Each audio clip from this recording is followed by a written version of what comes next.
All right, I'm going to go on to part 2 of this, of chapter 2. So I'm on page 65 talking about the conversion between primitive data types. Let's try to keep this as simple as possible. If you look at the example that you see right here, it says int x, and then it says double y equals 2.5, x equal y. Well, you're going to get an error message if you try to do that, because what you're trying to do is shove 2.5 pounds into something that could hold either 2 or it could hold 3, but it's not designed to hold 2.5. So you'll get an error message or a warning that says possible loss of precision. All right, what if I want to do this? All right, I mean, what if I literally want to do it like that? So I want to do something along the lines of this.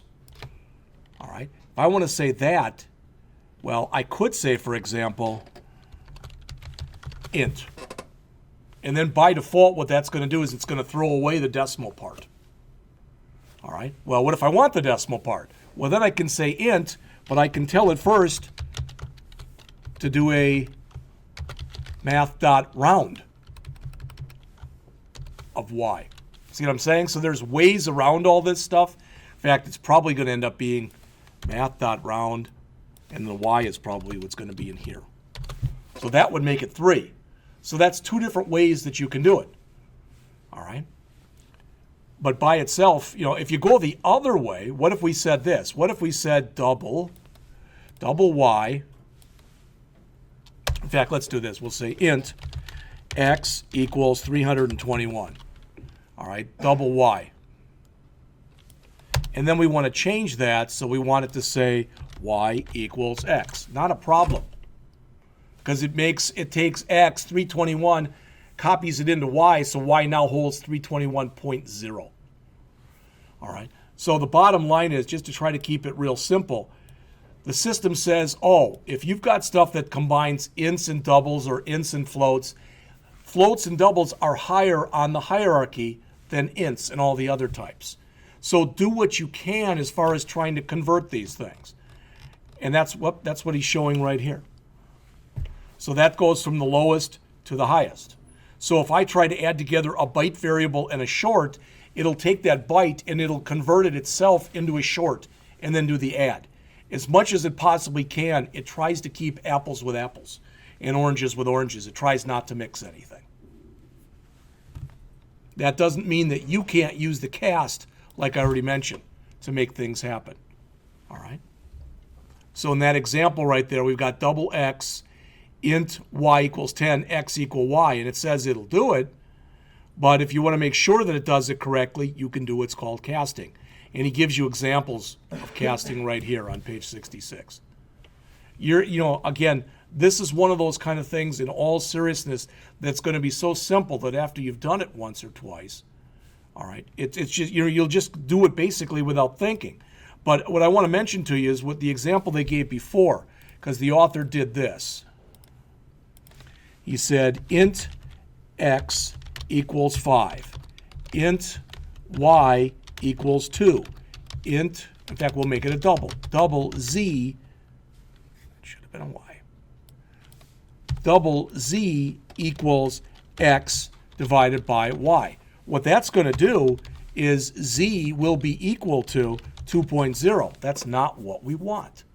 So how do we fix that?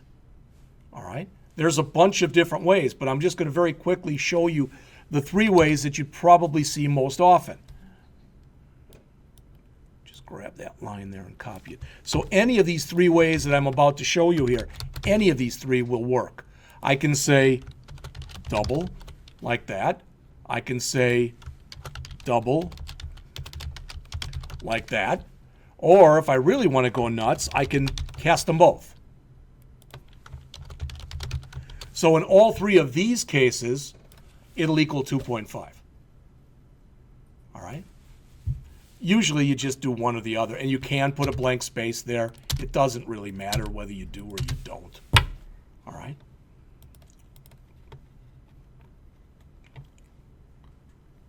And I guess that's even another way. All right? The problem is if we do that one, so if we were to do it the way that he shows in this warning on the bottom of the page, technically we're going to get a wrong answer. So if I try to do this one more time, and I put double here, and I say x divided by y, it does what's in the parens first.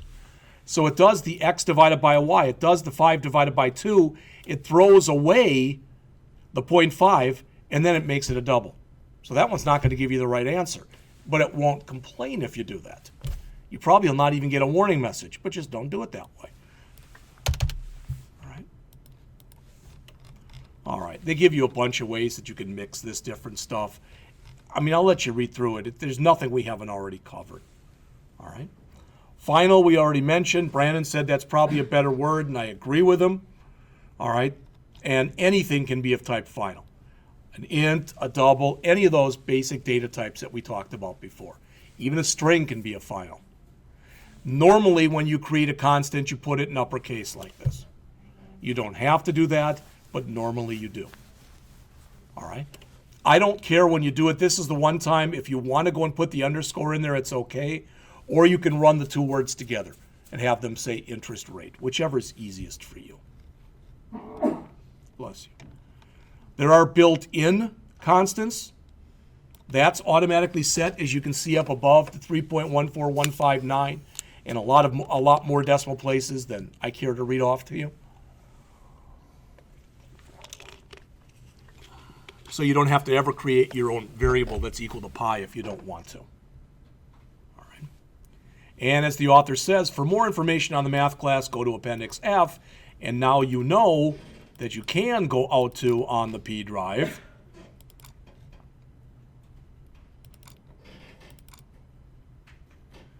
Appendices, appendix, and you can go out to Appendix F, and somewhere in there, it's not just using the Java doc utility.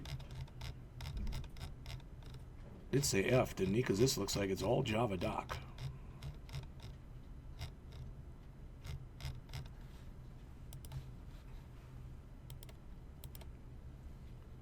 Well, that looks like an F to me, unless I'm reading wrong.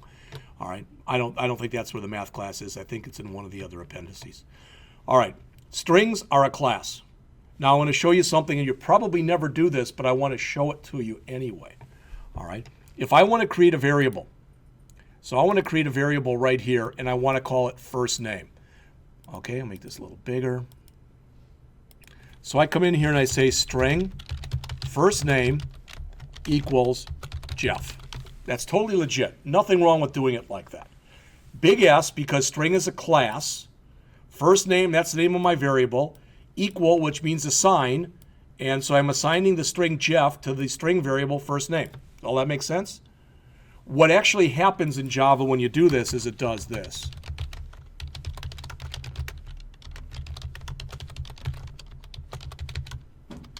That's literally what happens when you do it. It calls the string class, and whenever you create a new instance of a class, you use the word new. That's actually what happens. That will work. Most people don't put it in like that because it's more typing. But you can do it like that. All right. And that gets into the whole thing that he talks about here, objects being created from classes. All right, again, strings are a class. Those other primitive variables that we looked at before, the char, the boolean, the byte, the int, the long, the short, the float, and the double, those 8, those are not classes. Those are primitive data types. All right? So as he says, you can do it like that or the way that I showed you. Either way will work. He's got some very strange programs that he writes in here, but all right. Here's some of the things you can do with strings. Remember charat? Remember that? You may or may not remember it, but that's one of the things that I used in JavaScript when we were looking at that first character to see if it was a Y, so if we could continue. We can do it virtually the exact same way in here. Length will show us the length of a string. So Herman will return 6. Even though it really is 0, 1, 2, 3, 4, 5, there are 6 characters in there, so it returns 6. You can convert something immediately to lowercase with 2 lowercase, to uppercase immediately with 2 uppercase. So that would take Herman and make it lowercase Herman. That would take lowercase and make it uppercase Herman. All right, he gives you a program that goes through these, but it's, again, we just kind of talked about them. With scope, again, just so you see this, if I create a variable, eventually when we write code, we're going to have more methods than just main. Does that make sense to people? We're going to have a bunch of methods. If I create variables up here before my first method, so if I create variables up here, all right, that means that they're global to the program. That means I can use them anywhere in the program and not have to pass them. That's the way we're going to start doing things, but eventually that's not really a good way of doing it. So we'll end up just declaring it in the method we need it and pass it back and forth, kind of like we did in JavaScript.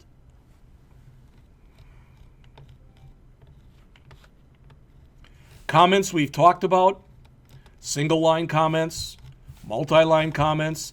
There's also one that's called a Java doc comments. They call them documentation comments. And if you put them in like this, and you might say, well, you know, do we ever use those? Do we really care? Well, I wanted to show you, but of course I probably got it. When you create Java doc comments, all right, and I come in here, let's see, it creates stuff that looks like this for you. All right. If you want some more on that, you may not care now or maybe even ever, but if you want some more on that, I've got another folder in here that I always build up every semester, and it's called articles.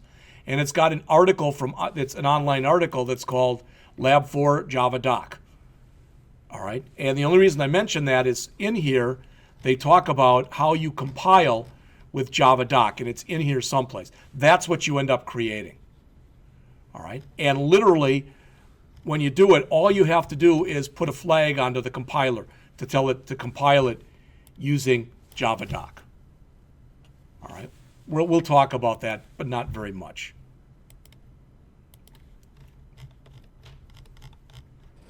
So again, that's what you end up getting. Programming style, it's what I mentioned to you before. Notice what he shows there in code listing 227. That would compile. It's totally legit to put that in there like that. I don't want to see anything that looks like that. All right, it's bad enough. I don't know about any of you, but with some of the second-year people, John might smile because he'll know who I'm talking about, that they definitely need a dictionary when they're coding because they can't even spell simple words. All right? So they go back and they rewrite this as this, which makes it much easier to read. And I'm going to expect you to adhere to a coding style like that. And that's what he talks about in here, using indentation, etc. And I've said this before, even having a bad coding style is better than having no coding style at all. The problem with having a bad coding style is that's what you're going to be known for. Oh yeah, that's the stuff Roger made, type of an idea. You don't really want that. Now you might go to work for a company if you're going to be a programmer, and they're like, well, what's your coding style? And they show it to you and you don't like it. Well, do I have to do it that way? And they're like, well, you can either do it that way or you can do it that way. Meaning that's the way you're going to do it. All right. When I was at AT&T, there was a way that everybody coded. That's the way they wanted it done. And they didn't say, this is the way we want it. Do you like it like that? That's the way that everybody did it. All right. The last two things that they talk about really in the chapter are reading keyboard input. And they mention that if you want to read stuff from the keyboard, you create a new thing that's called a scanner. All right. You don't have to call it keyboard. Roger can call his Roger if he wants to. All right. But normally you call it keyboard because that's pretty reminiscent of what it's supposed to be. And notice it's system in because you're using it for input. All right. What we're going to do that first week of class is I've got a bunch of iterations of that same payroll program we used for JavaScript. We're going to rewrite those using Java, and we're first going to do it this way, using this scanner. All right, where it says enter an integer value. And then we're going to do it what I consider to be a better way by using dialogues. All right, so if we run this, what happens is typically you put everything, we're going to read it in right here. So scanner keyboard, new scanner.in, okay? And then it says enter an integer value. So that's what's going to appear on the screen. And there we're entering the integer. Notice since it's an integer, we use next int. And if we look, because I went over that kind of quickly, I thought maybe it's down here. Maybe it's because I didn't go over it yet. There's a next byte, a next double, a next float, a next int, a next line, a next long, a next short. There are all of them in there, except there's 1, 2, 3, 4, 5, 6, 7 of them. There's not a next char. There's not a next Boolean. But there is something that says next line. Because if you don't put that in, stuff can end up running together. If you say, I don't know what you mean, you will. Because we'll do a program, then we'll leave it out just so you can see what happens when you don't put it in. All right, so they've got a simple payroll program here that when you run it, it looks like this. It says, what is your name? You put in your name and you hit enter. It says, how many hours did you work this week? You put in the hours and you hit enter. It says, what is your hourly pay rate? You put that in and you hit enter. Then it comes back and it says hello, followed by whatever you entered up here. Your gross pay is, and it multiplies what you put in for the hours by what you put in for the rate, and it puts the answer in there. All right. The problem is that literally is doing everything, for lack of better words, almost from a command line. All right. Even though it won't be this color, it's as though we did this. It's as though the system came up and said, what is your name? And it stopped right here. And then you typed in, what was it, Joe Mahoney. Now I'm going to get an error message because there isn't anything like that. Then it came back in and it said, how many hours did you work? And you put in 40, etc. And then it said, what's your rate? You put in 20. Well, that's kind of what you do when you do stuff from the console. So it's a way of doing it. It's a real cheesy way of doing it. All right, it's a good learning experience for you to learn how to use it. But what works out much better is to come in here and start using what are called dialogues. All right, because that'll read something like this. So it'll come in here and it'll give you a little dialogue that'll say, what is your name? Then there'll be a box in here where you can key in your name. You click OK. Then another one will come up and in here it'll say, how many hours did you work last week? And it'll wait for you to put it in here. All right, then another one will come up and said, what is your hourly rate? And it'll expect you to put it in. Once you put in all that stuff, it'll give you one like this. All right. This is called a message dialog. This is called an input dialog. It's called a message dialog because it gives you output. It's called an input dialog because you do inputs. Now, one thing, good, bad, or indifferent, all next semester when you start writing code, it's going to be totally legit for your programs to blow up. In other words, if it comes up in there, if instead of saying this is an input dialog, if that came up and said, how many hours did you work? And Roger types in there, Roger, and he hits enter, the program's going to blow up. That's okay. We learn how to fix that, but not next semester, the following semester. All right? So these both involve what are using the J option pane class. When you want to use that, you have to put this at the top of your program. What does that mean? That means I want you to go out to the system and I want you to find a package that's called JavaX. What does the X mean? Believe it or not, it stands for swing. And under JavaX, there is another package under there that's called swing. And under swing, there is a method called JOptionPane. And I want to be able to use that in my program. So I have to do what's called import it at the top of my program. What you'll learn next semester with Denny is that when you do it in C#, you use what's called the using statement. But it works pretty much the same way. And it has to go at the top of your program. So for an input dialog, you do something like this. So that thing right there that says string name equals this, enter your name. Those two lines right there, and you could have done it as one line. You could have said string name equals JOptionPane, etc. Those two lines that you see right there in blue will give you this box right here. And they give you an example program that does it. What is your first name? What is your middle name? What is your last name? All right. So it comes up and asks your first, your middle, and your last name. Those are all input dialogues. Then it shows you this as a message dialog. All right. All right. The problem is if I come in here and it says, what is your age instead of what is your last name? So if it said here, what is your age? Now I wanted to put my age in there. Remember, anything that I put into something like that, so let's say I put in there 59. It still goes in as a character 5 and a character 9, not the number 59. It's the string 59. So what I have to do is convert that. To convert that, I use one of these.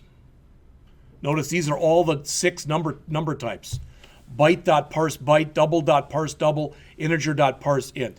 I will tell you that virtually 100% of the time in this class, you will use either that one or you will use that one. And you're going to start using them right away.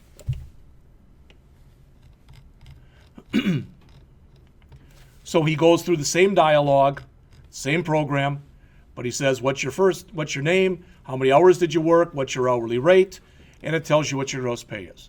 We're going to go back and basically mimic this program and write it on Thursday. Okay? Again, virtually every chapter that's in here ends with common errors to avoid. I'd strongly recommend you read that because there are errors that we will all either will make, as we're doing this, we'll make right away or whatever. All right? So that's chapter 2. So what I'm going to do is we'll start by going over that program that was at the beginning of the chapter, page 50 or 45 or wherever the heck it was. I guess it was even less than that, 30. This program right here. So we're going to start on Wednesday. We're going to write that program. Then we're going to come back and we're going to write a couple payroll programs as a class. All right? That's all that I had.